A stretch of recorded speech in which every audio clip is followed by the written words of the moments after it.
So as for day 9, we're going to be taking a look at Barefoot again. Now before I really start talking about the film, I have a few things I do want to mention first, and one of the things I have to mention is that I am a little bit cheating here, because this film is considered as a historical drama. So it's really not considered as a horror movie at all, but the reason why I include it in here, there's actually two reasons. And one of those reasons is that, for anyone that's familiar with this film, you would know that this film is really well known for having some really fucked up scenes. And these scenes are so goddamn horrifying that it might as well just be a horror movie at that point.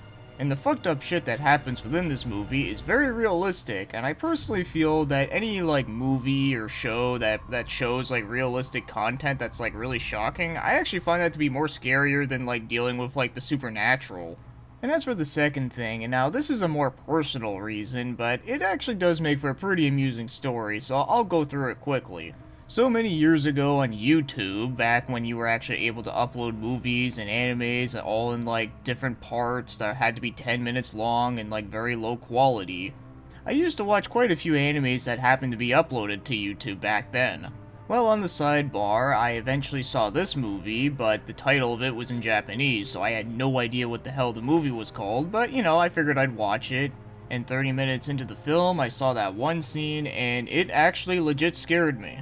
Yeah, this is one of the very rare cases where I saw an anime that actually gave me nightmares. And it took me many years to try and figure out what this movie was called, so now I finally watched it from beginning to end without chickening out, and well, let's finally talk about the movie. So it takes place in August of 1945 in Hiroshima. Yeah, that's right, this is a movie about the bombing of Hiroshima. So the main character in this one is named Gen Nakaoka. And in his family, he is the middle child, so he has a big sister named Eiko, then he has a younger brother named Shinji, and his mother happens to be pregnant with a child. So this movie is mostly told through a child's perspective, so the beginning of it is actually pretty carefree. So despite the fact that there's a world war going on, the only thing that the kids are really worried about is just going hungry. Because due to the war, there is a low supply of food going around. So Gen and his younger brother and his father are the ones that really do the heavy lifting and trying to get as much food as possible. So after a few scenes where Gen is just trying to do everything he can to help out his mother and such, so Gen is just going on his way to get to school, and on his way there, this is where things get, really dark. I finally get to talk about the scene that scared the shit out of me years ago. And you can't ignore it when you talk about this movie, so I'm talking about the bombing scene. Now, I just want to say, this part does not pull any punches whatsoever. You see, every grisly detail that you can possibly think of within this. So everyone here gets, their faces and their eyes start melting off in, the most creepiest way possible. And if you can believe it, this actually gets worse. So not only does it happen to, men and women, but it also happens to old people, it happens to kids, babies, dogs, it's just so fucked.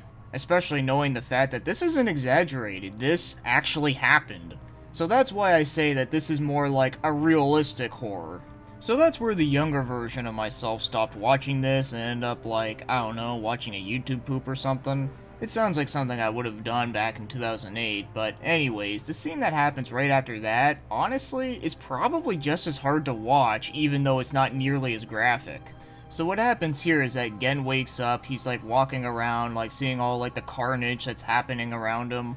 And he goes back to where his house was, and he ends up seeing his mother trying to free out his father, his brother, and his sister. So they're both trying to lift up the rubble to rescue them, but his father ends up telling them that, leave us behind, just take care of the baby and do what you can. So even though there wasn't much blood and guts happening at this part, it was still just as hard to watch. So after this, his mother has just gone crazy, and they end up being rescued by his neighbor, Boku. So he carries them both out away from the fire, then he just leaves, and then what happens here is that the baby is actually born. And Gens ends up naming the baby Tomoko. And after this, they have to go through many other intense survival situations, and that's where I'm going to end talking about the story. So yeah, knowing all this is indeed a very depressing one. Now, before I move on, I just want to say that this film is a lot like the movie Grave of the Fireflies, which actually came out a couple years after.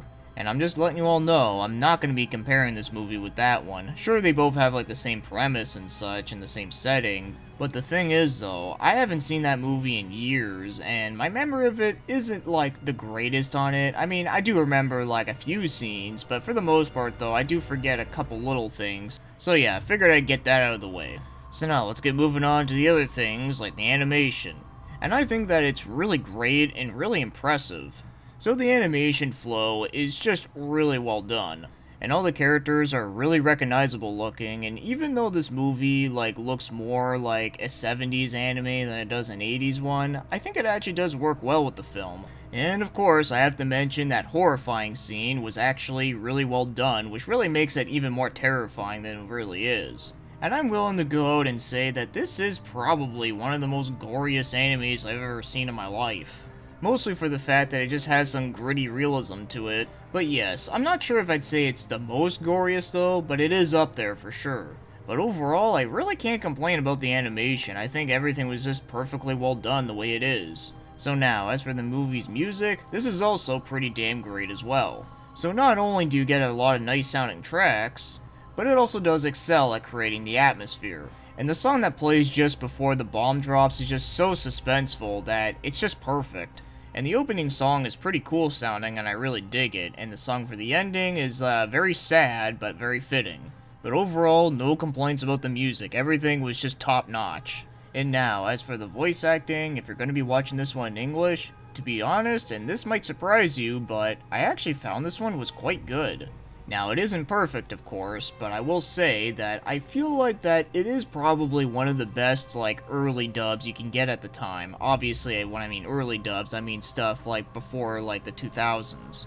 So as for the cast itself, you got some pretty good names in here, like Kirk Thornton, Wendy Lee, Brianna Siddle, Barbara Goodson, Michael McConaughey, and Dan Warren, which is always awesome. But then there's other names that I'm not too familiar with, like Catherine Beddistone, Aona Morris, and Art White Chamberlain.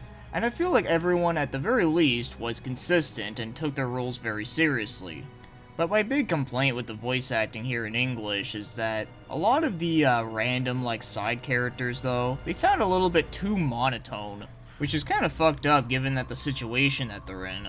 But yeah, that's my only complaint with the voice acting there, but other than that though, I think everyone else was on the same page and did the best job that they could. So now, as for my overall thoughts on Barefoot Gen, is that this has to be one of the best anime films I've seen in quite a while. Now, I don't know where I would put it on like my top 10 or my top 20 of my all-time favorite anime films, but this is definitely up there for sure. So the writing of the characters and like the development and all that kind of good stuff, it's just really fucking incredible. Like you feel like every moment within here, even when things are like not sad, like you still feel for the moment. And going from the carefree life to the grueling survival at like a kid's perspective though, I felt like it was just really touching and really great. And there's a lot of really memorable scenes in here, yes. Even outside of the bombing scene, there's still some like really good scenes in here that are just very memorable. But as much praise that I am giving this film though, I do have one minor issue with the film. Now, it's not big, like I said, it's pretty minor, but it is weird enough that I have to mention it. So remember when I said that Gen's neighbor, Boku, was the one that rescued them after when their like house collapsed? And remember that I said that after that he like dropped them off in like the corner away from the fire, he just like fucks off and leaves? Well, you pretty much never see that character ever again. So first off, why the fuck would he just like leave like the kid and his pregnant mother alone with each other? Couldn't he have just helped them out a little bit? Like, I know he said that like, oh, I got something to take care of, but still, you'd think he would have at least came back. Like, what happened? Like, what, did he die or did he get sidetracked? I don't know. But looking at it from a different perspective though, maybe they did make it ambiguous on purpose so that it keeps you guessing on what the hell happened to him. But even then though, I still think that it's fucked up for an adult to just like abandon like a kid and his pregnant mother together. And that's really my only issue with the film overall. Other than that though, it's a great film that I can definitely recommend. But of course, when it comes to recommending this film, if you do plan on watching it though, you have to be in the right mood for it, because this is not like, let's say, like Cowboy Bebop the movie, where like that's something you can just throw in like any time of the day and you'll enjoy it. This, you have to know exactly what you're getting into, and you really have to mentally prepare yourself for those scenes that I mentioned earlier. And another thing I would like to mention is that, as much as I do love this film, it's not the kind of film I would, like, rewatch very often, but of course that's not a flaw against the movie. It just goes back to what I said, you have to be in the right mood for it, and also it's just the fact that it's just overall really depressing, but at least it is very memorable, so at least you're not gonna forget it. If I were to compare this to like two other movies, let's say like another anime film, it'd be kind of like Perfect Blue. It's another one of my all-time favorite anime films, but because of how like messed up the movie is, it's not one I would rewatch very often. And if I were to compare this to a live-action movie, then it would be kind of like Full Metal Jacket from Stanley Kubrick. So yes, at the very least, if you are always interested in learning about, like, the bombing of Hiroshima and, like, World War II movies and all that kind of stuff, I can definitely recommend it, and I do think at the very least, it's worth watching once. And before I end it here, I just want to say that if you thought this was fucked up, then join me next time when we're going to be taking a look at something that is going 11 on the fucked up scale.